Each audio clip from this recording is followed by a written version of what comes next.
From Bowling Green State University and the Institute for the Study of Culture and Society, this is BG Ideas. I'm going to show you this with a wonderful experiment. You're listening to the Big Ideas Podcast, a collaboration between the Institute for the Study of Culture and Society and the School of Media and Communication at Bowling Green State University. I'm Jolie Sheffer, Professor of English and American Culture Studies and the Director of ICS. As always, the opinions expressed on this podcast are those of the individuals involved and do not necessarily represent those of BGSU or its employees. Bowling Green State University and its campuses are situated in the Great Black Swamp and the Lower Great Lakes region. This land is the homeland of the Wyandot, Kickapoo, Miami, Potawatomi, Odawa, and multiple other indigenous tribal nations, present and past, who were forcibly removed to and from the area. We recognize these historical and contemporary ties and gratefully acknowledge the contributions of indigenous communities to this land. Today, I'm talking with Dr. Sylvie Vitaglione about how technology can be a means to foster connections and create community in dance, performance, and fitness. Dr. Sylvie Vitaglione has been an adjunct professor in the departments of theater and film and in world languages and cultures here at BGSU. Her work explores body performance through dance on screen. Sylvie joins us today as ICS's inaugural Research Associate. This position provides independent scholars with opportunities to continue and advance their work, access library databases and other institutional resources, and be part of the ICS community. Adjunct faculty, visiting scholars, and independent scholars may apply for these courtesy appointments with ICS. To learn more, visit bgsu.edu/ICS. Thanks for joining me today, Sylvie. You engage with physical movement in many different ways, whether that's through dance, teaching fitness courses, or your research on performance. How did you get interested in these topics, and how do you move between these different mediums and formats? Well, first of all, thanks for having me. It's a pleasure to be here and have the opportunity to talk about my work. I began as a dancer. I trained in ballet for over 20 years and attended professional ballet school up until college. So I came to my academic studies having spent most of my life training my body. And it continued to be a pursuit for me as I received a BA in dance and then decided to go to grad school for film. And so as I was working more and more on an intellectual level, I still felt the need to stay mobile and to find a balance between, reading, looking at screens, watching movies, and actually physically moving through space. So I kept my dancing as a sort of side gig. But then when I started my doctoral studies, it became the focus of my research. So I could both read it, watch it, but then also continue to do it. And I was really fortunate to live in London and New York City, places where there's a lot of different kinds of dance and movement to be trained for, to see on stage and on screen. So movement was always with me and still is. At some point in my doctoral career, I also felt the need to balance the amount of caffeine I was taking in to keep reading, 8 hours a day. So I started a yoga practice and then decided to be certified as a yoga instructor. And so my side gigs were also teaching yoga classes, and that turned into teaching dance classes, fitness classes such as barre, and an interest in, teaching academic subjects, but also teaching physical movement. So it's been a really interesting journey. It's been fun and I've learned a lot, but I basically keep moving and learn with my mind. Your current research work with ICS is titled From Fonda to Fitbits, A History of Dance and Fitness Media. Could you tell us a bit about this project? Well, I first got the idea for this project a couple years ago, probably about 3 years ago, when I was living in New York City. And as I said, I was sort of emerged in the fitness culture there. I was a bit of a gym rat because I've always trained alongside my dancing. And I have to admit, I shop around. I use all the free trials. I quit after a month if I can. I go in for a free day at the YMCA, for example, and try all the programs out. So after almost a decade in New York City of surveying different types of boutique gyms and other types of physical experiences. I mean, everything from glow-in-the-dark trampoline classes to acro yoga to pole dancing. I pretty much put my body through everything it could withstand that I was interested in. And I got this idea that I could really see a project forming here, because increasingly over the decade, I saw this desire to add that fitness experience to your private life, so that the gym experience didn't stop when you left the doors. It continued to follow you home. And there were 3 ways in which it came up. The first was that I had a good friend who was in my yoga circle who started working as a salesperson for Peloton. And at the time, it was this foreign word. It didn't sound like anything I understood. And I said, "You sell bikes with screens for how much?" It was absolutely exorbitant. I couldn't even imagine what kind of client would want these products and who would be so busy that they couldn't go for a bike ride or make it to an expensive studio where there would be group classes with everyone cycling. And she struggled, and she had her own qualms about what she was doing, the ethics of selling these products and these luxury items. But I started to think that there was obviously a market for that, the desire to be virtually present somewhere through a screen, and also visible, because it's the accountability that screen gives you. And I thought that was interesting. Another trigger, I guess, for the idea was working with a personal trainer in a gym. I decided that I wanted to learn how to figure skate as an adult. And that was very scary, because as an adult, you recognize you can get really hurt. Right. And so on the ice, I had to take classes with children, because there were no more levels for me as an adult wanting to learn how to jump or spin, for example. And I knew that my body was going to need a little extra support. So I splurged and got a personal trainer, and I said, I want to be able to do jumps. I want to have quick direction changes. So we started a program, as they call it. And I was so annoyed, actually, when she would want to track all of my calories. She wanted me to log into this app and this one and programs for this and that. And she basically wanted to record my life outside of the gym. And at that point, I felt that was really invasive. I felt like I just wanted to do the workout when I was at the gym, and that would be the end of our relationship. But she was pushing, and she wanted me to text her and say, "Hey, what's up?" But I was like not looking for a friend. I really just wanted someone at the gym to help me decide what to do with my body. I still finished all my sessions. I didn't terminate the relationship because of that. But I did say, I don't remember what I had for lunch yesterday. Sorry. And then the last impetus for the project came as I began my yoga teacher training. And most of the training was done in a studio in Soho with no mirrors and no screens. And I felt that the experience of that pedagogically, learning through your body, through readings, through discussion, through demonstrations, was so different than the many other ways in which gym culture cultivate visibility. You go in there to be seen, to see yourself. There are mirrors everywhere. The whole architecture of the gyms, and there are many different styles, was all about being visible.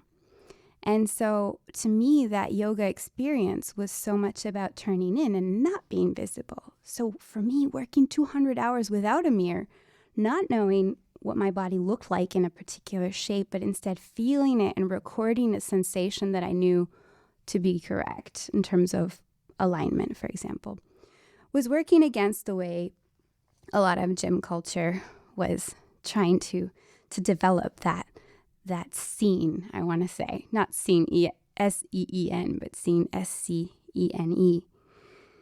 So the project is essentially going to trace the history of screen technologies used for the training of the body for physical fitness. And I think of this as a sort of media archaeology, digging through the different products that have been developed to provide this service to the customers or clients, And I'm really interested in the failures along the way, the objects that are now dusty in someone's attic or garage. Somebody has these tapes somewhere. I know some listeners probably right now are thinking, oh, I had that VHS tape. But those are the products that I'm looking for, and I want to see how they aim to do the same thing as the products we have now. It's just they had different means. So ultimately, they want to get us moving with the goal of potentially being fit or healthy or in a particular shape. But apart from their price, their shape, their size, and their location within the domestic space, I'm going to argue that not much has changed.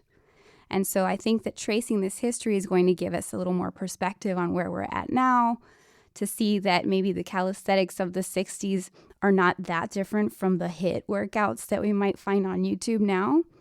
And I really hope that this will also show the evolution of those different objects and how they have changed from being something that is maybe wall-mounted to something mounted on your wrist or another body part. Who knows what's next? What do you hope will be the kind of product of this research? Are you thinking article, book, sort of more general audience? What are you thinking about for who this project will be for and how you want to get that out there? I definitely think in terms of scope and length, this will be a book. I have been working on this, sort of on the back burner for a few years, but now with the pandemic, it has really gathered so much energy, so much momentum. This feels like the time to propel the research forward, and I think ICS is going to help me do that.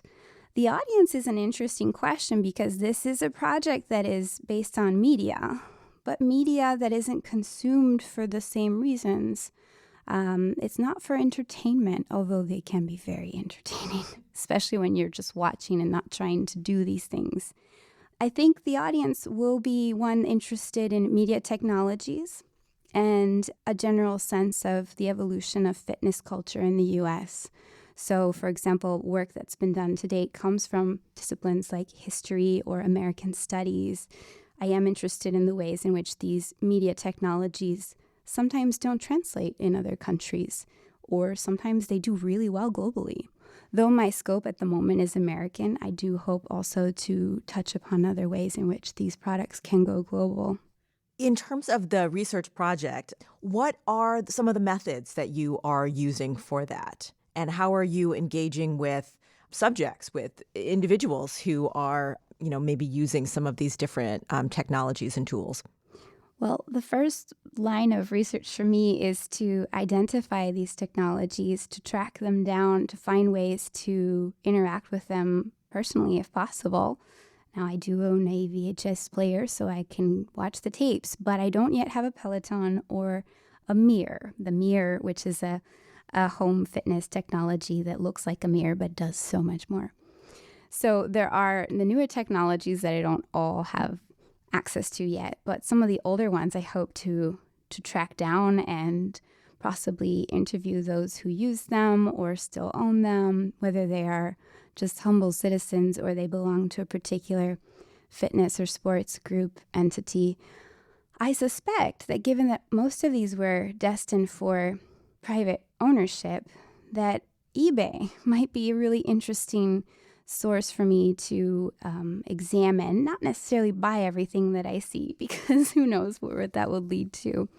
But since these materials are not going to be housed in a traditional archive, because we're not talking about print or a film, there was a way in which these things were not preserved because their value as a historical artifact could not have been anticipated.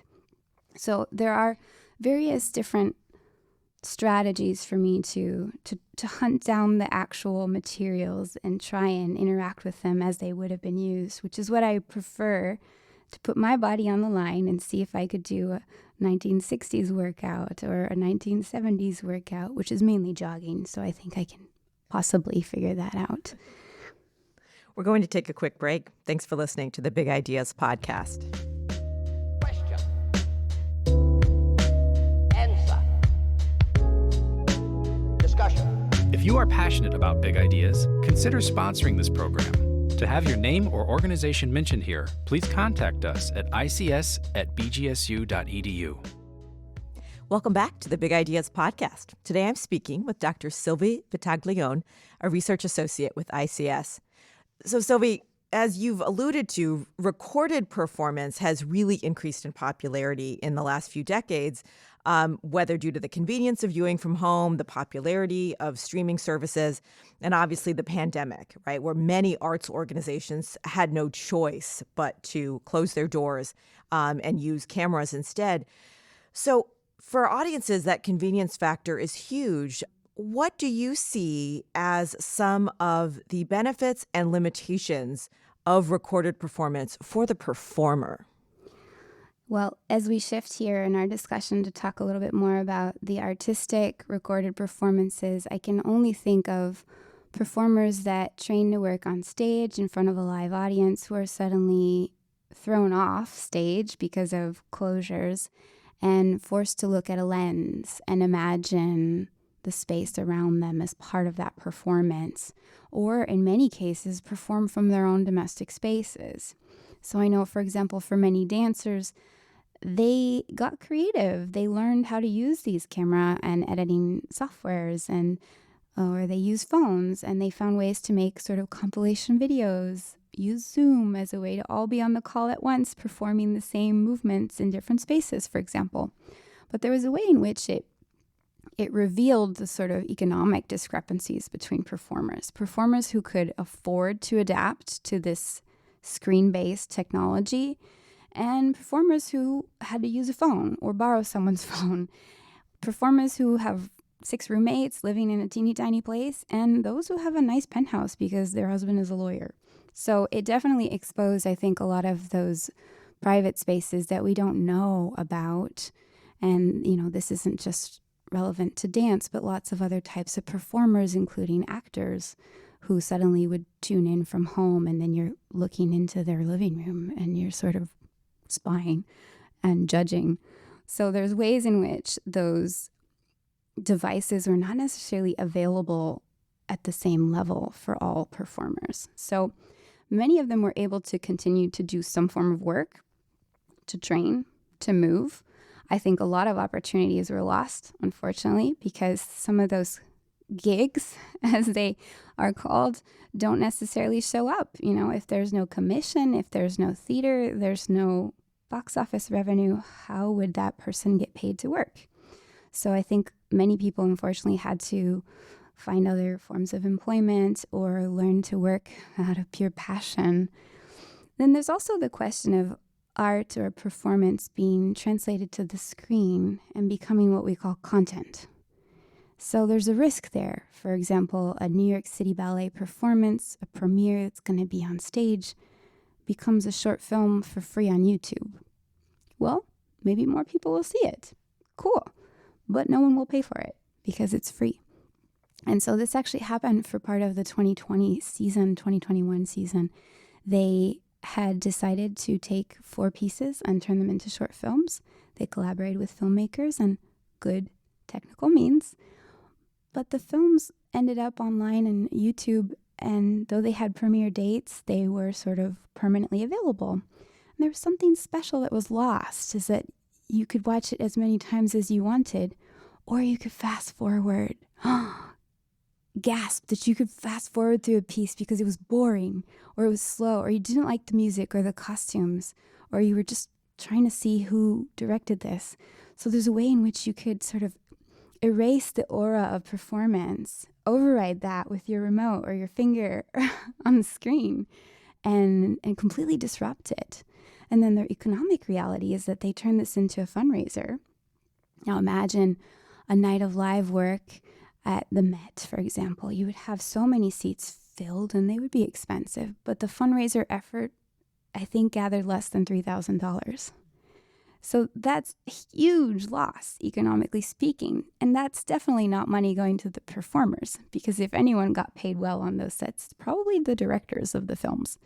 But again, that there is such an economic discrepancy, it just points to those flaws in the system, that certain forms of performing arts or fine arts are perhaps paid more than others, or rely on sponsorship or the attendance of a live audience. So I think for many performers, it gave them opportunities to work in a different format, but for others it made them perhaps have to go back to waitressing or have to go back to living with relatives just to make it work for the duration of the pandemic, which again, we're still coping with those ramifications economically speaking in those sectors.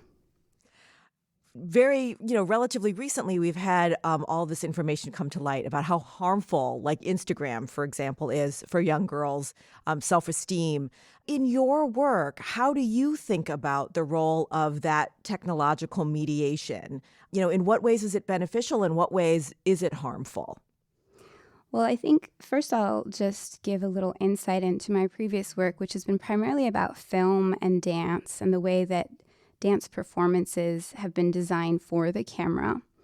And I think that dancers as performers are prepared to put their bodies on stage or in a performance space. And the transition to a screen is not always a happy one. Sometimes it creates an alteration of the form of the choreography, or that dancer just realizes that that's what the back of their head looks like. There's a way in which it is a revelation of the body that is so different from live lived experience.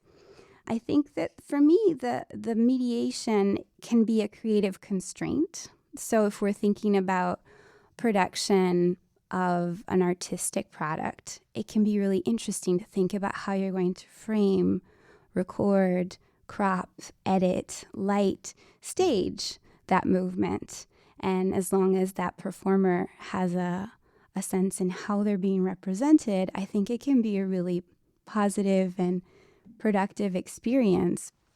Now, when we're speaking in terms more of the commercial aspect of being mediated, I think, like you said, with the example of Instagram, there can be really negative consequences for self-esteem, for how the self is represented and morphed into something else. There's a degree of relinquishing of control when you submit your data to these platforms and forms of technology, and you accept that your body and appearance isn't entirely yours to control once you give it up, basically.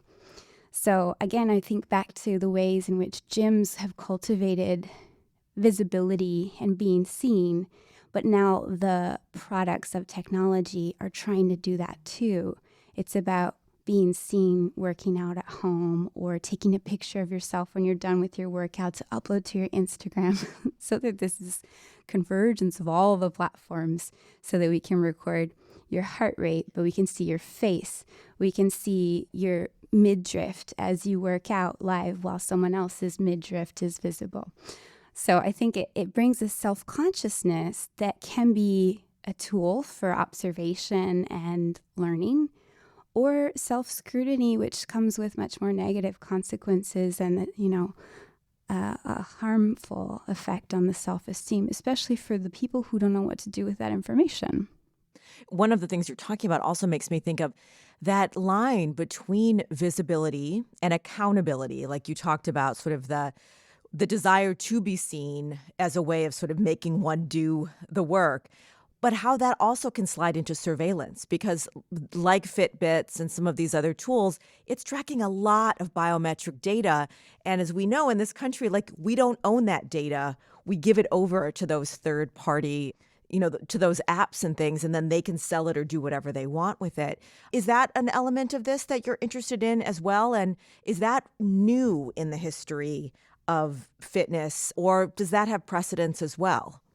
I think it's relatively new in the ways that the technologies adhere to our body and can monitor things like our heart rate. I think it also provides a degree of information that is not always easy to interpret. So my heart rate says this, and I see the graph that says it went up, it went down, it went up. It's up right now as I'm reading it. What do I do with that information? It's data that I may not be able to interpret because I don't have the tools or the guidance. Something that, for example, a personal trainer or a medical professional, preferably, could help you interpret and, make decisions based on the numbers you see. There is a question of privacy that I'm really interested in. These devices talk about tracking. They don't talk about monitoring or surveying. So the language is really interesting here. They don't talk about sharing your information unless it's in teeny tiny small font and you agree to it because you're just trying to get the app. And it does make you wonder, does this device know more about you than your GP? There has been a precedent that I'm thinking of that's going to sound old now, but it was only about a decade ago. Nintendo came out with a Wii Fit. And this device looked roughly like a scale. It was a whiteboard that you'd place in front of your television, and you were supposed to stand on it to perform these activities in tandem with what was on screen. And it worked like a scale because it could weigh you, and it could measure the pressure levels. So if you stepped on your right foot or your left foot, it could see the degree of balance. It could also calculate your BMI because you would input your height. Now, at gyms, sometimes the machine asks for your age and weight, and you can lie and you can totally skip that step. So on some levels, the machines would calculate your estimated calories burned based on that information. But here, when you input your height and when it weighs you, it would transform your appearance on screen into a little video game character. And based on your BMI, for example, if it was in the category of obese, your character would enlarge and it would look bloop, like a little bit more round. So it is an interesting way in which it took your data and visualized it in a way that is perhaps not how you saw yourself, or not necessarily helpful, because if a person with a high or elevated BMI is trying to lose weight, for example, with the Wii Fit, then I'm not sure how good they felt about this particular data visualization strategy. But that is, again, it's about 10 years old, maybe even more now. And that was an example of starting to use those metrics to perhaps motivate an individual to continue to use their product and get fit. As we wrap up, is there anything you would like to talk about that we haven't talked about, or anything you would like to kind of encourage our listeners to do differently or think critically about in their relationship to their own sense of self, to their relationship to performance and to fitness? I think my main reservation or skepticism regarding the ability to work out from home has to do with safety and injury prevention. And though a Fitbit or a device may be tracking your heart rate, who's going to tell you what that pain in your knee is about? So as someone that has taken many of these classes from home and didn't always have the right props, or just kind of did that second jumping jack a little weird, there's a way in which not having the guidance of a professional can be truly detrimental. We can get hurt and we don't always seek the help we need immediately. So there's ways in which I would caution people around challenging themselves, knowing that technology has your back, because it doesn't. It just has your data. So unless you do have an active sport or fitness practice, I would be careful about the intensity. I would start slow and then gradually move up. And I'd also encourage people to keep movement something that you feel good about and worry a little bit less about what it looks like and how you look. Because that's part of what I am afraid of with all of this screening and monitoring and recording of the body, is that we forget how we feel.